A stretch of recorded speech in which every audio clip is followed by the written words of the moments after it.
Mis contemporáneos tienen presente, e incluso los más longevos también, y juntos podemos recordarle a los jóvenes que por allá de los años 60 un clamor de distintos sectores de la sociedad apabullados por el régimen de partido único y presidencialismo omnímodo clamaban por diálogo, por lograr mayor representación en el propio Congreso y su voz, sobre todo, porque en ese entonces no había ni un solo escaño para amplios sectores de la población y que en consecuencia desde ahí se comenzaran a dirimir opiniones distintas. La dureza del régimen implicó, como he dicho en aquellos tiempos, incluso la persecución política, en donde justamente los presos por ese motivo fueron una moneda corriente que al mismo tiempo generaba las banderas de libertad. Presos políticos, libertad,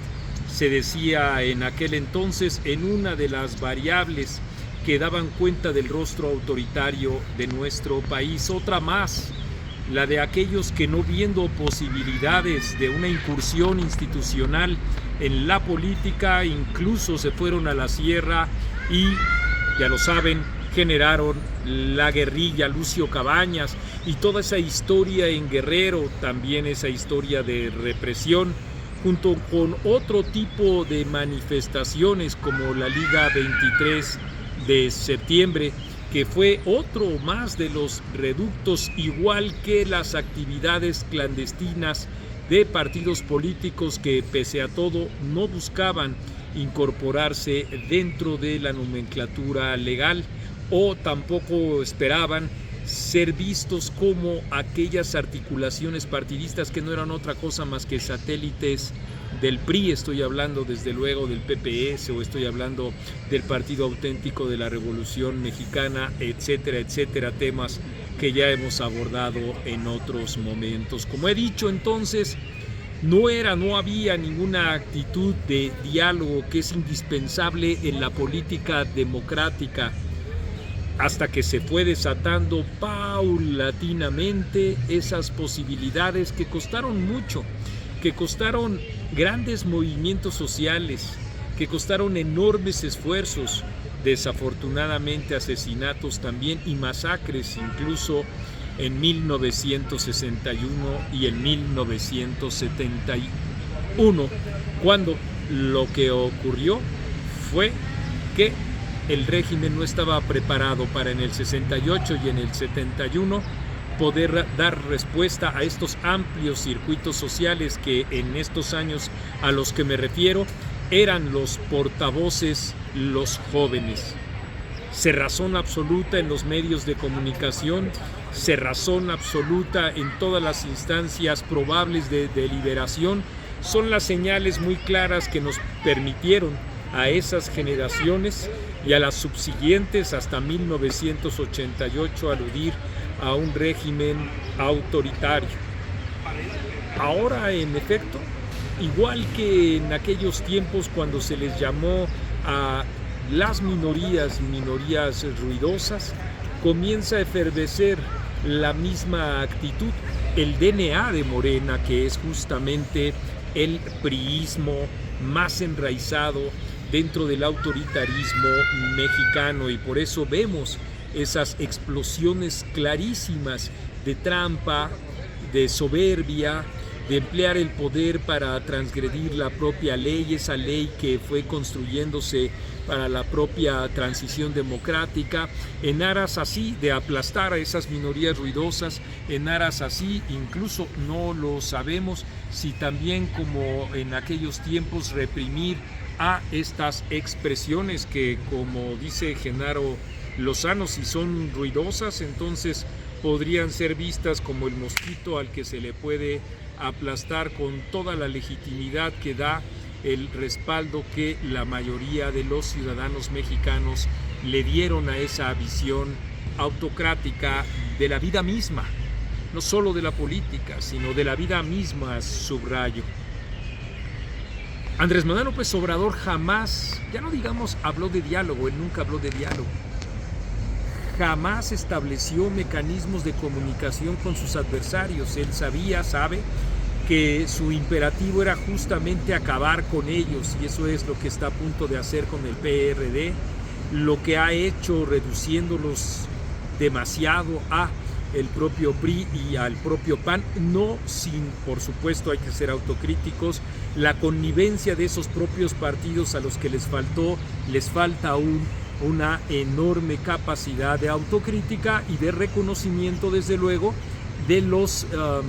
desplantes autoritarios y de la ineficacia en sus políticas públicas, además de la corrupción que en administraciones anteriores federales les correspondió a ellos mismos, como aquí nosotros en Etcétera dijimos una y otra vez. La corrupción con Felipe Calderón y la corrupción con Enrique Peña Nieto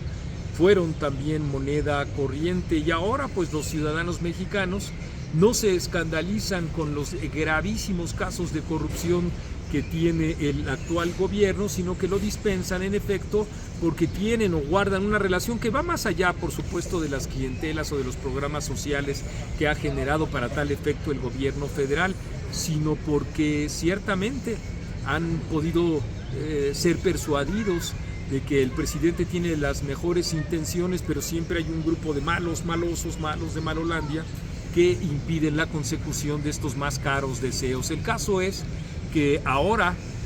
Claudia Sheinbaum sí, en menos de semana y media ha hablado 2 veces de diálogo y ha sido acallada por el presidente de la República, aludiendo a que, por supuesto, como lo hemos dicho aquí, la reforma de 18 medidas que él ha planteado va con todo, de tal suerte que, aunque hay escaramuzas internas, y este es la primera diferencia muy rápido gestada entre el presidente y su criatura, estará, la verdad es que no soy en modo alguno optimista, siendo disciplinada la propia Claudia Sheinbaum para en modo alguno aludir o hablar del propio diálogo. Lo que estamos viendo es un endurecimiento del gobierno hacia una trayectoria de configurar otra vez un régimen autoritario que tiene muy pocos contrapesos en nuestro sistema federal. Y desde luego, cuando hablo de nuestro sistema federal, me estoy refiriendo a las representaciones en el Congreso, a las representaciones en algunas instancias de los estados, gubernaturas de los mismos, pero no mucho más que eso, porque el aluvión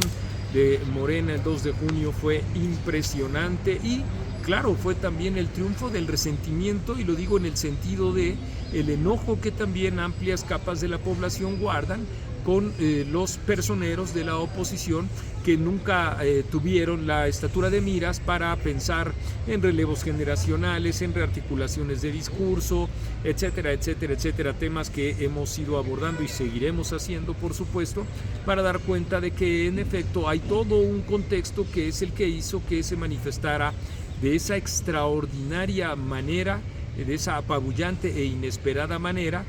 los ciudadanos enfrente de las urnas. Lo que hay que decir en estos momentos es que se encuentran cerradas las puertas de diálogo, que no hay optimismo, al menos yo no lo tengo al respecto de ello, y que al mismo tiempo solo a través de la resistencia, del trabajo permanente y testarudo de medios de comunicación, de algunos políticos que reaccionen con la rapidez que la urgencia nacional para muchos de nosotros amerita, es que vayamos formando, como en los 60s, hagan ustedes el favor, como en los 70s, todo un aluvión social que vaya clamando no por la verdad absoluta, sino por tener cabida en una sociedad plural, que esa es la enorme diferencia que hay entre aquellos tiempos y esta. Una diversificación enorme, una pluralidad y una riqueza enorme de puntos de vista que son, espero, los que terminarán abriéndose camino, abriéndose campo, y harán que en efecto la política adquiera su mayor sentido, su más venturoso sentido, que es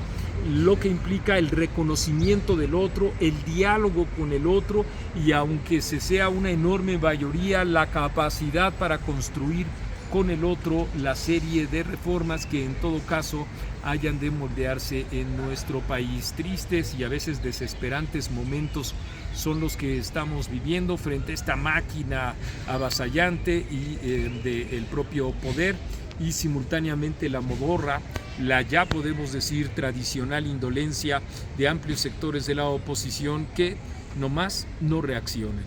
Triste momento, desesperante momento, esperemos que poco a poco, paulatinamente, se vaya revirtiendo.